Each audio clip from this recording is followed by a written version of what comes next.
Vamos lá. Os mortos clamam, Caio. Clamam. Sempre clamaram. Vamos ler aqui. Ô Caio, bom dia. Bom dia. Um dia você disse que quando alguém tem a sua vida ceifada, esse alguém já está na glória e nem quer mais saber daqui. Claro que não. É. Senão ia ser um inferno. Você ia virar assombração. Alma penada de castelo maligno. Voltando. É um inferno. Jesus disse, hoje mesmo estarás comigo no paraíso. Paulo disse que quem deixa o corpo está com o Senhor.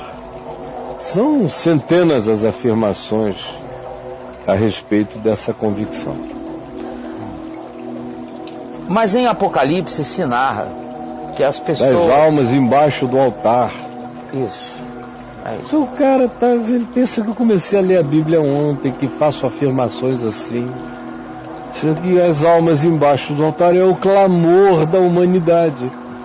Não é nada literal, assim como os 4 cavaleiros do Apocalipse não são, como a besta não tem 10 chifres, não tem nada disso, a prostituta não é daquele jeito, a grande meretriz. Nada, são imagens, são simbolismos. E as imagens clamando embaixo do altar é o clamor do inconsciente coletivo da história, da memória da história. A memória da história não está em livros, ela está nas nuvens. Literalmente, hoje em dia, com a linguagem computadorizada, tudo nosso está nas nuvens, né? Ficou fácil entender agora a linguagem junguiana de inconsciente coletivo. Ficou mais fácil entender a linguagem do Velho Testamento sobre encher a medida da iniquidade. Sim. Ficou mais fácil entender o fato de que o sangue do justo Abel clama da terra até nós. É equivalente às almas clamando debaixo do altar. Mas não significa que você é levado desse mundo para ficar embaixo de um altar, esperando, um bunker celestial, dizendo, ai, até quando? Até quando? É que o meio religioso, especialmente o meio pentecostal, perdeu a capacidade da metáfora. Eles não trabalham com categorias simbólicas. Ficou tudo tão grotesco, tão grotesco, ogro mesmo, que tudo virou literalismo, literalidades inconcebíveis. Então não se pode mais nem usar uma expressão ilustrativa que para essas compreensões tudo é materializado. Não é como hoje você estava me falando de um amigo meu que numa pregação dele aludiu à expressão de que Jesus em João 4 disse, eu te darei a água da vida. E ele disse que no texto grego seria o esguicho da vida. O esguicho da vida, num significado lato mais amplo, é a ejaculação, o esguicho da vida. Mas é uma linguagem também vinculada a certas fontes de água em Israel.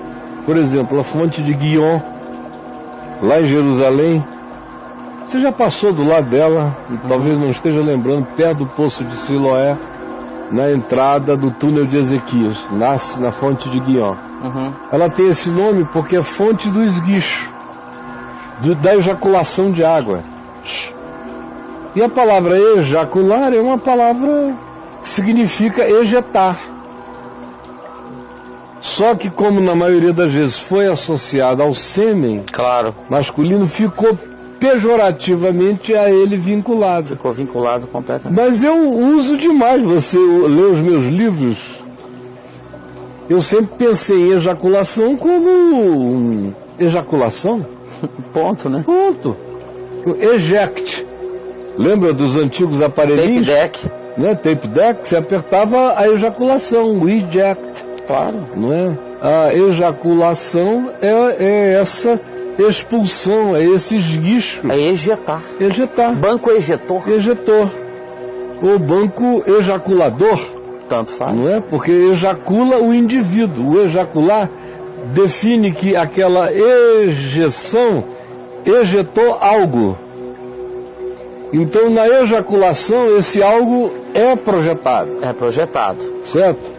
Na água da vida, o que Jesus estava dizendo é a fonte de Jacó, ela é uma fonte sem a ejeção da vida, sem o movimento, sem essa ejaculação, sem o sêmen da eternidade.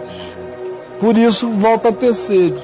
Quem beber da água que eu lhe der, entrará nesse estado de satisfação completa, nessa gravidez de satisfação eterna da parte de Deus. Só isso. Talvez ele não tenha dito de uma maneira que todo mundo tenha conseguido compreender, mas para bom entendedor, um pingo é letra, não é? Mas para a cabeça religiosa, não. Pronto, virou um problema. Falou em ejaculação, sêmen, já ficou todo mundo achando que as coxas das esposas estavam molhadas. Ficaram todos afliçados. Que Jesus estava querendo comer a samaritana. É uma coisa muito doida, né? A cabeça do pessoal. Mas por essa falta de sutileza, idêntica a essa. O cara lê o Apocalipse e imagina que tem lá um bando de sofredores, milhares de pessoas embaixo do altar, foram para a eternidade para ficar sofrendo, dizendo até quando? E é um pessoal amargurado que fica querendo vingança, não vingarás o nosso sangue. Isso é metáfora, é figura de linguagem para dizer que o que se vive na terra não se vive inconsequentemente. Tudo volta. O que se está dizendo é que aquilo que o homem semear, isso também ceifará. Esse retorno vem. O clamor humano não se perde. É só isso que se está dizendo. E a justiça divina não deixará jamais de atender a tais clamores, ainda que nos pareça demorado, mas pelo amor de Jesus, se tornem mais sensíveis, porque falta arte, é falta de arte na alma. Arte na alma. É, boa, falta boa. de arte. É isso aí. Falta de arte. Falta o cara que de não arte, gosta de não. ver um quadro não vai saber entender um texto. O cara que não gosta de poesia não vai entender um texto. É verdade. Um sujeito que não entende parábolas, não gosta de fábulas, não compreende mitos, não vai entender a Bíblia, nem o Novo Testamento. Não vai nem entender Jesus, que fala por parábolas. Sempre. Aí cai nesse ambiente engessado, pedrado, das tábuas de pedra de um mundo cartesiano, feito de legos, tudo quadradinho, embutido.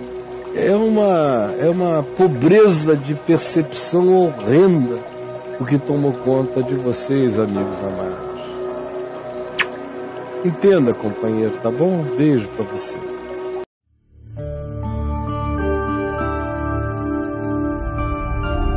Vem VTV, o canal é você.